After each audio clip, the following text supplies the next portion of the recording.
नमस्कार साथियों, आप सभी का एक बार फिर से स्वागत है प्राइम एज लर्निंग के ऑफिशियल यूट्यूब चैनल पे। और हम लोग यहाँ पे कर रहे हैं पार्ट 2 ऑफ आर्टिकल 23, अनुच्छेद 23 के भाग 2 में आप सभी का स्वागत है। आर्टिकल 23 में आप लोगों ने देखा था कि तीन चीज़ें प्रोहिबिटेड हैं। क्या है? तीन चीज़ें प्रोहिबिटेड हैं। क्या क्या प्रोहिबिटेड है? पहली चीज़ है आपकी ह्यूमन ट्रैफिकिंग। पहली चीज़ है ह्यूमन ट्रैफिकिंग। लास्ट क्लास में आप लोगों ने बहुत अच्छे से देख लिया था, बहुत ज़्यादा इसे एक्सप्लेन नहीं करेंगे। दूसरी चीज़ है बेगार। दूसरी चीज़ क्या है? बेगार। और तीसरी चीज़ है बॉन्डेड लेबर। क्या है? Bonded labour. ये तीन चीज़ें हैं। एक हम लोगों ने इसमें एक्सेप्शन भी पढ़ा था। क्या है कि अगर पब्लिक पर्पज़ के लिए अगर गवर्नमेंट को आपकी ज़रूरत पड़ती है तो आपको बुला सकते हैं। ठीक है, चलिए अब आगे चलते हैं। पार्ट 2 लाने का मेन मकसद क्या है? आप देखेंगे पिछले कुछ आर्टिकल्स के अंदर हमेशा से पार्ट 2 आपके सामने आ रहे हैं। पार्ट 2 का मेन मकसद ये रहता है कि आरपीएससी ने अब जो है अपने क्वेश्चन के पैटर्न को थोड़ा सा चेंज कर लिया है। कैसा चेंज कर लिया है? मल्टीपल स्टेटमेंट बेस्ड क्वेश्चन पूछे जाते हैं, असर्शन रीजन बेस्ड क्वेश्चन पूछे जाते हैं, मैच द फॉलोइंग वाले क्वेश्चन पूछे जाते हैं। कुल मिला के ये कि एक ही क्वेश्चन के अंदर आपको दो तीन तथ्य याद हैं कि नहीं, ये आपसे पूछ लिया जाता है। और मल्टीपल आर्टिकल्स को या फिर मल्टीपल थॉट्स को, कॉन्सेप्ट्स को, फैक्ट्स को एक ही क्वेश्चन के अंदर पूछ लिया जाता है। तो अगर आपको अच्छे से जानकारी है किसी पर्टिकुलर फैक्ट की, किसी पर्टिकुलर कॉन्सेप्ट की, तो आप इन क्वेश्चंस को ठीक कर लेते हैं। अगर जानकारी नहीं है तो गलत हो जाते हैं आपके क्वेश्चन। और थोड़े से डीप डाइव क्वेश्चन भी होते हैं, थोड़ा सा और ज़्यादा अंदर घुस के क्वेश्चन भी पूछा जा रहा है। इन सबको करने की जिम्मेदारी उठाई है हमने। आई होप आपको ये जिम्मेदारी पसंद आ रही होगी। कैसे पता हमें आपको पसंद आ रही है? क्योंकि आप जो हैं इस वीडियो को, इस सीरीज को लगातार फॉलो कर रहे हैं। चलिए ज़्यादा टाइम को वेस्ट किए बिना शुरू करते हैं। Question number 21। क्वेश्चन नंबर 21 आपसे पूछ रहा है, consider the following statement regarding article 23, अनुच्छेद 23 के संबंध में निम्नलिखित कथनों पर विचार करें। पहला, it prohibits traffic in human beings and begar. यह मानव दुर्व्यापार और बेगार का निषेध करता है। बिल्कुल सही बात है, इसका निषेध तो करता ही है। तो बात यहां पे एकदम सही है। It applies only to Indian citizen. क्या सिर्फ ओनली इंडियन सिटीजन के ऊपर अप्लाई होता है? यह केवल भारतीय नागरिकों पर लागू होता है? ऐसा नहीं है, ऐसा नहीं है। यहां पे पर्सन वर्ड यूज हुआ है। पर्सन जो है ये वर्ड या फिर व्यक्ति शब्द का उपयोग हुआ है। तो पर्सन के अंदर सिटीजन और नॉन सिटीजन दोनों आ जाते हैं। नागरिक तो होता ही है, नागरिक तो ऑब्वियसली होगा ही, इसके साथ में गैर नागरिक भी आ जाते हैं। गैर नागरिक भी आ जाते हैं, याद रखेंगे। तो दूसरा वाला गलत। जब पहला सही दूसरा गलत तो हमारा आंसर होगा ओनली वन, सिर्फ पहला।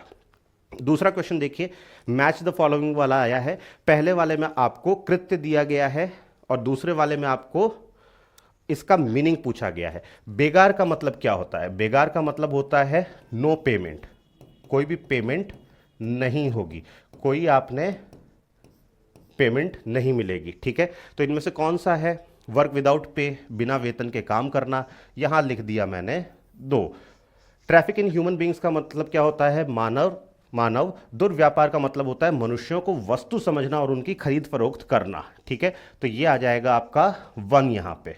तीसरा है बंधुआ मजदूरी। अगर किसी से डेट ले लिया, किसी से कर्ज ले लिया, तो कर्ज चुकाने के लिए जो आप करते हैं वो होती है बंधुआ मजदूरी, बंध जाते हैं। तो यहां पे आ गया 3, तो 213 होना चाहिए। 2 यहां पे पहले और चौथे में, 1 आ जाएगा खाली यहां पे। तो ए हो गया हमारा सही आंसर। 213 एकदम सही है। ठीक है, आसान है, कोई दिक्कत नहीं है। अगले प्रश्न पे आते हैं। विच of the following statement is not correct regarding article 23 clause 2? Clause 2 क्या था? एक्सेप्शन बता रहा था। क्या बता रहा था? एक्सेप्शन बता रहा था कि पब्लिक पर्पस के लिए अगर सरकार को आपकी जरूरत पड़ी तो आपको बिना पैसे दिए बुला सकते हैं। ठीक है, पर याद रहे पब्लिक पर्पस के लिए। चलिए, it permit the state to impose compulsory service for public purposes. बात एकदम सही है। यह राज्य को सार्वजनिक उद्देश्यों के लिए अनिवार्य सेवा लागू करने की अनुमति देता है। बिल्कुल सही बात है, एकदम सही है। तो ये हो गया सही। दूसरा, the state is bound to pay remuneration for such compulsory. क्या बाउंड टू पे है? क्या राज्य ऐसी अनिवार्य सेवा के लिए पारिश्रमिक देने के लिए बाध्य है? नहीं भाई, पारिश्रमिक देने के लिए बाध्य नहीं है। आप देश के लिए काम कर रहे हैं, पब्लिक पर्पज के लिए काम कर रहे हैं, सार्वजनिक उद्देश्यों के लिए काम कर रहे हैं। तीसरा, the state can not discriminate on ground of religion और रेस। स्टेट जो है, राज्य जो है, वो धर्म या मूल वंश के आधार पर भेदभाव नहीं कर सकता। बिल्कुल सही, रिलीजन या फिर रेस के आधार पर नहीं कर सकता है, धर्म या मूल वंश के आधार पर नहीं डिस्क्रिमिनेट कर सकता है। ये बात तो एकदम सही है। लास्ट देखिए, the state can not discriminate on grounds of class. राज्य वर्ग के आधार पर भी भेदभाव नहीं कर सकता। ये भी बात एकदम ठीक है। हमें गलत ढूंढना था, गलत हमने ढूंढा था और हमें बी मिला था। बी हो गया हमारा आंसर। एकदम आसान है, कोई दिक्कत नहीं। अगले प्रश्न पे आ जाइए। In the context of article 23 what does the term force include. अनुच्छेद 23 के संदर्भ में बल शब्द में क्या शामिल है? फिजिकल फोर्स, शारीरिक बल, ये शामिल है। लीगल फोर्स, कानूनी बल, ये भी शामिल है। इकोनॉमिक कंपल्शन भी शामिल है। इकोनॉमिक कंपल्शन भी हम लोगों ने देख लिया था, ये भी शामिल है। आप किसी को मिनिमम वेजेस से कम पे काम नहीं करवा सकते, सिर्फ इसलिए कि सामने वाला गरीब है, मजबूर है, इसलिए आप उसके ऊपर इकोनॉमिक कंपल्शन है, उसके ऊपर आर्थिक विवशता है, इस बेसिस पे आप सामने वाले से कम पैसों में काम नहीं करवा सकते हैं। तो तीनों जो है इसमें आएंगे, तो हमारा आंसर हो जाएगा 1, 2 एंड 3। बहुत आसान। चलिए देखिए, कुल मिला के कॉन्स्टिट्यूशन जो है ना, इससे आप बहुत ज़्यादा रिलेट कर सकते हैं। रियल वर्ल्ड मॉडलिंग इसकी बहुत अच्छी है। क्यों? क्योंकि अल्टीमेटली अप्लाई तो हमारे ही ऊपर होता है, मेरे ऊपर होता है, आपके ऊपर होता है, हम सभी लोगों के ऊपर होता है। इसलिए क्या कहते हैं, कॉन्स्टिट्यूशन जब भी आप पढ़ेंगे आपको बड़ा मजा आएगा। एक तो कॉमन सेंस के साथ में मेल खाता है ना, हम जो सोच रहे हैं ठीक वैसी ही चीज कॉन्स्टिट्यूशन के अंदर भी लिखी हुई है। एक प्रूडेंट पर्सन क्या सोच सकता है, एक समझदार आदमी क्या सोच सकता है, वैसा ही कॉन्स्टिट्यूशन बना हुआ है। अगले क्वेश्चन पे आते हैं। Consider the following grounds for non discrimination under article 23 clause 2। Non discrimination under article 23 clause 2, याद दिला दूं वापस से, 23 क्लॉज 2 एक्सेप्शन की बात करता है। किसकी बात करता है? एक्सेप्शन की बात करता है। अनुच्छेद 23 खंड 2 के तहत गैर भेदभाव के लिए निम्नलिखित आधारों पर विचार करें। क्या धर्म के आधार पर कर सकता है? नहीं कर सकता है। क्या लिंग के आधार पर कर सकता है? हाँ जी, कर सकता है। कास्ट के आधार पे नहीं। प्लेस ऑफ बर्थ के आधार पे नहीं। Which of the above are explicitly mentioned in article 23 clause 2। उपरोक्त में से कौन अनुच्छेद 23 खंड 2 को स्पष्ट रूप से वर्णित करता है? तो 1, 3 और 4 होना चाहिए। 1, 3 और 4 होना चाहिए। इसके आधार पर तो डिस्क्रिमिनेट कर सकता है। 1, 3 और 4 के आधार पर डिस्क्रिमिनेट नहीं कर सकता है। तो 1, 3 और 4 ये रहा सी में, और सी हो गया हमारा आंसर। इसके बारे में मैंने आपको बताया था, मान लीजिए एग्जाम्पल देता हूं, अगर मिलिट्री सर्विस के लिए किसी को बुलाया, क्या लड़कियों को भी बुलाया जाए कि वो भी जाएं? देखिए, जाना चाहती हैं, देश में देशभक्ति है, बिल्कुल सही है, पर एक ओवरऑल पर्सपेक्टिव से देखा जाए तो अगर शारीरिक बल की बात करें तो जनरली क्या माना जाता है कि लड़कों से काम चल जाएगा, ठीक है। तो इसलिए यहां पर लिंग के आधार पे किया जा सकता है डिस्क्रिमिनेशन। क्वेश्चन नंबर 26 को देखिए। Which of the following writs is most appropriate for the enforcement of rights under Article 23 specifically for releasing bonded laborers। अनुच्छेद 23 के तहत अधिकारों को लागू करने के लिए, विशेष रूप से बंधुआ मजदूरों को रिहा कराने के लिए निम्नलिखित में से कौन सी रिट सबसे उपयुक्त है? रिट जो है आपकी, ये 5 प्रकार की होती है। 5 प्रकार की होती है। जब हम लोग आर्टिकल 32 पढ़ेंगे तो इसके अंदर क्या कहते हैं, आपको 5 प्रकार की, मैंडेमस हो, हेबियस कॉर्पस हो, सर्शरी हो, प्रोहिबिशन हो, ये सारी की सारी रिट आपको सुनने को मिलेगी, ठीक है। आर्टिकल 23 के लिए अगर किसी को छुड़ाना होता है, कोई बंधुआ मजदूर है, छुड़ाना हो तो हमें हेबियस कॉर्पस या फिर बंदी प्रत्यक्षीकरण लगानी होती है। कहां लगती है? हाई कोर्ट में लगती है, ठीक है। तो ये हो गया हमारा आंसर, याद कर लीजिए। पूरा एक्सप्लेनेशन जो है आर्टिकल 32 अनुच्छेद 32 जब हम लोग पढ़ेंगे तब आपको पूरा का पूरा समझाया जाएगा। अभी हम लोग 23 पे ही हैं। अगले क्वेश्चन पे आते हैं। The state shall not make any discrimination on ground only of religion, race, caste और क्लास और any of them. This provision belongs to. राज्य केवल धर्म, मूल वंश, जाति, वर्ग या उनमें से किसी के आधार पर कोई भेदभाव नहीं करेगा। यह प्रावधान किसमें दिया हुआ है? यह दिया हुआ है 23 क्लॉज 2 के अंदर। एसआई वाले बच्चों कान खड़े हो जाने चाहिए, इस टाइप के क्वेश्चन आपके सामने आ सकते हैं। ठीक है, चलिए, under which list of the seventh schedule, seventh schedule क्या बताता है? तीन चीजें बताता है। सेवेंथ शेड्यूल ये बताता है कि तीन लिस्ट आपके पास में, तीन लिस्ट या फिर सूची आपके पास में दी हुई है। सूची जो है आपके पास में दी हुई है। इन सूची में क्या दिया हुआ है? पहली लिस्ट है जिसपे केंद्र सरकार, दूसरी लिस्ट है जिसमें राज्य सरकार, और तीसरी लिस्ट है जिसमें दोनों। दोनों मतलब तीसरी लिस्ट को कहा जाता है समवर्ती सूची, कॉन्करेंट लिस्ट। ये है union list, state list, concurrent list. तो सेवेंथ शेड्यूल के अंदर under which list of this seventh schedule does the subject of prevention of traffic in human beings fall, सातवीं अनुसूची की किस सूची के तहत मानव दुर्व्यापार की रोकथाम का विषय आता है? किसके अंदर आता है? दोनों में आता है, समवर्ती के अंदर आता है, कॉन्करेंट लिस्ट के अंदर आता है। ठीक है, सेवेंथ शेड्यूल में तीन लिस्ट, किसके ऊपर कौन कानून बनाएगा? ठीक है, चलिए, कंसिडर द फॉलोइंग स्टेटमेंट, निम्नलिखित कथनों पर विचार करें। Article 23 prohibits begar. क्या आर्टिकल 23 अनुच्छेद 23 बेगार का निषेध करता है? बिल्कुल करता है। Article 23 prohibits all forms of forced labour without exception. Without exception है क्या? नहीं, एक्सेप्शन 23 क्लॉज 2 के अंदर, 23 खंड 2 के अंदर दिया गया है। तो यहां ऑल आ जाने के कारण यह गलत हो जाएगा। दूसरा जो है अनुच्छेद 23 बिना किसी अपवाद के सभी प्रकार के बलात् श्रम का निषेध करता है। क्या यह बात सही है? गलत है। ठीक है, तो कौन सा वाला सही? सिर्फ पहला वाला सही। यह हो गया हमारा सही आंसर। अगले प्रश्न पे आ जाइए।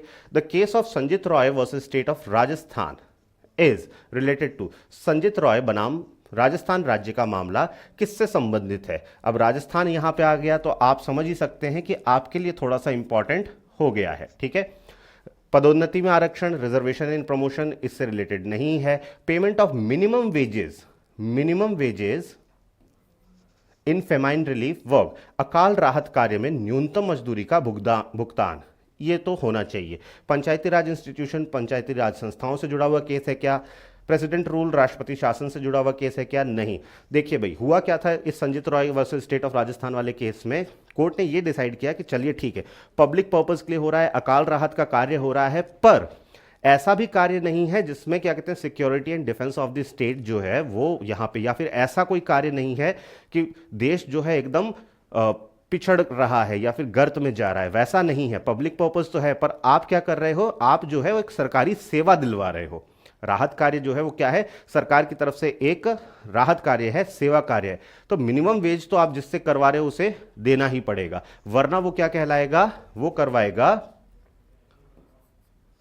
Forced labour. ठीक है, तो दूसरा वाला सही है, ये हो गया हमारा answer. B is the correct answer. ठीक है, केस का नाम याद कर लीजिए। मेंस अगर आप लिखते हैं तो आपके लिए काफी ज्यादा इंपॉर्टेंट हो जाता है। अगले क्वेश्चन पे आते हैं। Given below are two statement, assertion reason वाला क्वेश्चन है। अगर पुराने आपने फॉलो किए हैं लेक्चर्स तो आपको पता है असर्शन रीजन के क्वेश्चन कैसे सॉल्व करने हैं। फिर भी मैं आपको बता दूं, जो बच्चे नए हैं उनके लिए असर्शन और रीजन नाम के दो स्टेटमेंट, दो कथन आपको दिए जाते हैं, अभिकथन और कारण।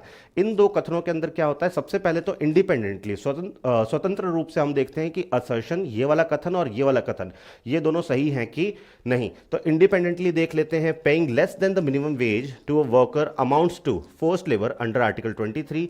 अभिकथन कहता है किसी श्रमिक को न्यूनतम मजदूरी से कम, न्यूनतम मजदूरी से कम भुगतान करना अनुच्छेद 23 के तहत बलात् श्रम, बलात् श्रम मतलब बल के आधार पर श्रम की श्रेणी में आता है। बिल्कुल आता है, अभी हम लोगों ने देखा था केस। ठीक है, तो पहला वाला इंडिपेंडेंटली, स्वतंत्र रूप से सही है।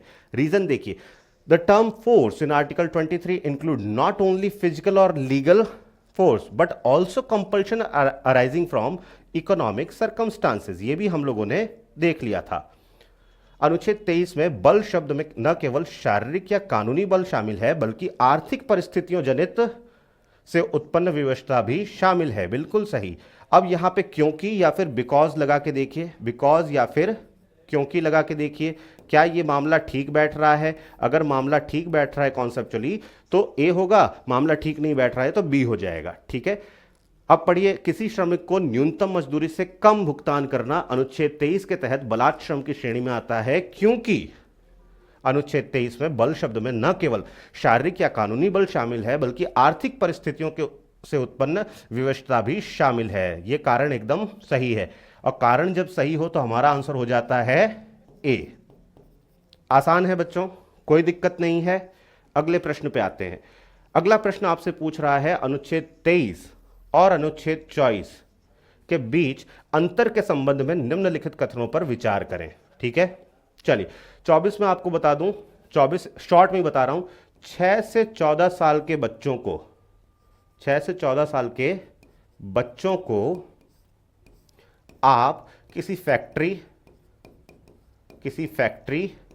किसी माइन या फिर हैजार्डियस प्लेस पर काम नहीं करवा सकते हैं। इसको क्या कहा जाएगा? चाइल्ड लेबर कहा जाएगा, चाइल्ड लेबर कहा जाएगा। और इसके अंदर जो चाइल्ड है ये 14 वर्ष की आयु, 14 वर्ष की आयु से कम का बच्चा होगा। यहां आर्टिकल 24 में चाइल्ड जो है 18 वर्ष का नहीं 14 वर्ष का होता है, इतना याद रखना है। चलिए पहला पढ़िए, article 23 covers both adult and children whereas article 24 is specific to children. बात सही है क्या? बिल्कुल सही है। अनुच्छेद 23 में वयस्कों और बच्चों दोनों को कवर करता है, जबकि अनुच्छेद 24 बच्चों के लिए विशिष्ट है। बिल्कुल सही बात है। ट्रैफिक जो है, ट्रैफिकिंग इन ह्यूमन जो है, या फिर मनुष्यों का खरीद फरोख्त जो है, वो ना एडल्ट का कर सकते हैं ना बच्चों का कर सकते हैं। ना एडल्ट के साथ बेगारी करवा सकते हैं ना बच्चों के साथ में, ना एडल्ट के साथ में फोर्स लेबर हो सकता है ना बच्चों के साथ में। तो 23 जो है वो तो तीनों को कवर करता है, मतलब दोनों को कवर करता है, एडल्ट को भी और बच्चों को भी। ठीक है, वयस्क को भी और बच्चों को भी। पर 24 जो है वो सिर्फ और सिर्फ बच्चों के लिए है, 24 जो है वो सिर्फ और सिर्फ बच्चों के लिए। बात एकदम सही है। दूसरा वाला देखिए, article 23 prohibits human trafficking. Article 23 human trafficking को रोकता है, whereas article 24 prohibit hazardous employment. बिल्कुल सही। यहां देखिए हैजार्डियस प्लेसेस पे एम्प्लॉयमेंट को रोकता है, बिल्कुल सही है। Article 23 is available against the state only. Article 23 सिर्फ और सिर्फ स्टेट के अगेंस्ट अवेलेबल है क्या? ये तो बात गलत हो गई। स्टेट के अगेंस्ट भी अवेलेबल है, प्लस प्राइवेट सिटीजन के अगेंस्ट भी अवेलेबल है। प्राइवेट सिटीजन मतलब निजी व्यक्तियों के अगेंस्ट भी अवेलेबल है। अनुच्छेद 23 केवल राज्य के विरुद्ध उपलब्ध है, जबकि अनुच्छेद 24 केवल निजी व्यक्तियों के। ये तो गलत हो गया। तो पहला और दूसरा सही, पहला और दूसरा सही, तीसरा गलत। हमारा आंसर क्या हो जाएगा? 1 and 2 ओनली, 1 and 2 ओनली। आसान चल रहा है बच्चों, कोई दिक्कत नहीं है, बहुत ही आसान आर्टिकल है। बस आपको क्वेश्चन के टाइप्स बता रहा हूं ताकि आप एग्जाम में ना फंसें। अगला प्रश्न देखिए, with reference to article 23 clause 2 exception है ये। Which of the following ground are not prohibited for discrimination by the state when imposing compulsory service? अनुच्छेद 23 खंड 2 के संदर्भ में अनिवार्य सेवा लागू करते समय राज्य द्वारा भेदभाव के लिए निम्नलिखित में से कौन सा आधार निषिद्ध नहीं है? देखिए, धर्म पे तो नहीं कर सकते, ये तो निषिद्ध है। मूल वंश पे निषिद्ध है, जाति पे निषिद्ध है। जेंडर या फिर सेक्स या लिंग के आधार पर आप डिस्क्रिमिनेशन कर सकते हैं, यह हमने पहले भी देखा है। Prisoner are entitled to payment of reasonable wages. Prisoner मतलब जो जेल में कैदी होते हैं वो भी कुछ ना कुछ काम करते हैं ना, बुनाई करते हैं, मोमबत्ती बनाते हैं, अगरबत्ती बनाते हैं, चौक बनाते हैं, और भी बहुत सारी चीजें बनाते हैं, उन्हीं की बात हो रही है। Prisoner are entitled to payment of reasonable wages for their work in prisons. This ruling is associated with article 23 in which case कैदी जेलों में अपने काम के लिए उचित मजदूरी के भुगतान के हकदार हैं। यह निर्णय किस मामले में अनुच्छेद 23 से जुड़ा है? गोलकनाथ बनाम पंजाब राज्य, मेनका गांधी बनाम भारत संघ, दीना बनाम भारत संघ, चंपकम दोराई राजम मामला। कौन सा वाला है? दीना बनाम यूनियन ऑफ इंडिया। दीना बनाम यूनियन ऑफ इंडिया, दीना बनाम भारत संघ में ये वाली चीज कही गई थी। अगर जेल में भी कोई काम कर रहा है तो पैसा तो आप उसे भी दोगे, भले ही वो जेल के अंदर है। बंधुआ मजदूर जो है वो जेल के अंदर भी नहीं होगा। 35 पे आते हैं। Consider the following statement regarding immoral traffic prevention act 1956। ये याद करिए 1956 की बात है। 1956 में इमोरल ट्रैफिकिंग प्रिवेंशन एक्ट 1956 में आया। अनैतिक व्यापार निवारण अधिनियम, ठीक है, 1956 के संदर्भ में निम्नलिखित कथनों पर विचार करें। It was enacted in pursuance of article 23 of the constitution. हाँ जी, इसे संविधान के अनुच्छेद 23 के अनुसरण में अधिनियमित किया गया था। बिल्कुल सही बात है, पहला वाला तो सही। दूसरा, it penalises the act of prostitution itself in all forms. यह सभी रूपों में वेश्यावृत्ति के कृत्य को दंडित करता है, सभी रूपों में नहीं करता है। तो दूसरा वाला हो गया गलत, सिर्फ पहला सही। तो हमारा आंसर ए, ठीक है, हमारा आंसर ए, ठीक है। इस एक्ट का नाम जरूर याद करिए, इस अधिनियम का नाम जरूर याद करिए और साल भी याद करना है, ठीक है। Which of the following is an exception to the fundamental right against exploitation. निम्नलिखित में से कौन शोषण के विरुद्ध मौलिक अधिकार अनुच्छेद 23 का अपवाद है? Employment of children in family business, पारिवारिक व्यवसाय में बच्चों का नियोजन, compulsory service for public purpose. ये 24 में दिया हुआ है। ये किस में है? 24 में, वो भी केस लॉ के थ्रू आता है। किसके? केस लॉ के थ्रू आता है, ठीक है। चलिए, compulsory service for public purpose, सार्वजनिक उद्देश्यों के लिए अनिवार्य सेवा, employment of women in night shift, रात की पारी में महिलाओं का नियोजन, वॉलंटरी वर्क विदाउट पे, बिना वेतन के स्वैच्छिक काम। कौन सा आता है 23 के अंदर? ये आता है आपका एक्सेप्शन में compulsory service for public purpose. ये हम लोगों ने पहले भी देख लिया। बाकी तीन नहीं आते हैं, बाकी तीन 23 में नहीं आते हैं, ठीक है। हमसे 23 का ही पूछा गया है। प्रश्न क्रमांक 37, arrange the following in chronological order of their enactment to enforce article 23 and 24। अनुच्छेद 23-24 को लागू करने के लिए उनके अधिनियमन के कालानुक्रमिक क्रम में निम्नलिखित को व्यवस्थित करें। Bonded labour system abolition act, minimum wages act, न्यूनतम मजदूरी अधिनियम, child labour prohibition of regulation act, बाल श्रम निषेध और विनियमन अधिनियम। अब यहां पे सबसे पहले कौन सा आया, बाद में कौन सा आया, ये आपसे पूछा गया है। सबसे पहले कौन सा आया? Minimum wages act. सबसे पहले तो minimum wages act, sorry answer लिख रहा हूं मैं, ये सबसे पहले आया, ठीक है। उसके बाद में कौन आया? बॉन्डेड लेबर, अभी हम लोगों ने देखा था। उसके बाद में कौन सा आया? Child labour prohibition of regulation act, ये 86 में, 56, 86, 76। चलिए बहुत बढ़िया। तो ये 213 हो गया, ए हो गया हमारा सही आंसर, ठीक है। चलिए अगले प्रश्न पे आइए। अगला प्रश्न क्या कह रहा है? Right under article 23 is positive right, what does this statement imply. अनुच्छेद 23 के तहत अधिकार एक सकारात्मक अधिकार है, इस कथन का क्या तात्पर्य है? यहां पे आपसे पूछा गया है कि यहां पॉजिटिव राइट का मतलब क्या है। पॉजिटिव राइट का मतलब क्या होता है? दो तरीके के राइट होते हैं, दो तरीके के राइट होते हैं। सबसे पहले देखिए पॉजिटिव, पॉजिटिव इसको हम लोग सकारात्मक अधिकार कहते हैं, सकारात्मक। और एक होते हैं नेगेटिव राइट्स, क्या कहते हैं? नेगेटिव राइट्स, इसे कहते हैं नकारात्मक। इतना तो खैर आप लोगों को पता है, ट्रांसलेशन पता है। अब फर्क कहां देखना है? पॉजिटिव राइट के अंदर कुछ करने के लिए कहा जाता है, मतलब कुछ करने को कहा गया है, करने को कहा गया है, कहा गया है। क्या करने को कहा गया है? आप एक ऐसे कानून बनाओ, पॉजिटिव राइट है जिसके अंदर कहा जाता है कि आप ऐसे कानून बनाओ जिनसे जो चीजें हो रही है उसको हटाना है, ठीक है। जैसे एबॉलिशन ऑफ टाइटल जो है वो क्या है? पॉजिटिव राइट है, जो बना हुआ है उसे हटाना है। जो ह्यूमन ट्रैफिकिंग हो रही है उसे रोकना है, उसे हटाना है। जो बॉन्डेड लेबर वाला सिस्टम चल रहा है उसे हटाना है। कुछ करने को कहा गया है। और कुछ चीजों में जैसे आर्टिकल 14 आपने पढ़ा तो वहां चालू ही होता है कि state shall not discriminate on the grounds of, ठीक है। नॉट शुरुआत में ही रोकथाम की जा रही है, कुछ करने को कहा गया है। और यहां कि आप कोई ऐसा कानून बना नहीं सकते जो कि फंडामेंटल राइट के अगेंस्ट है। रोका जाता है, रोका जाता है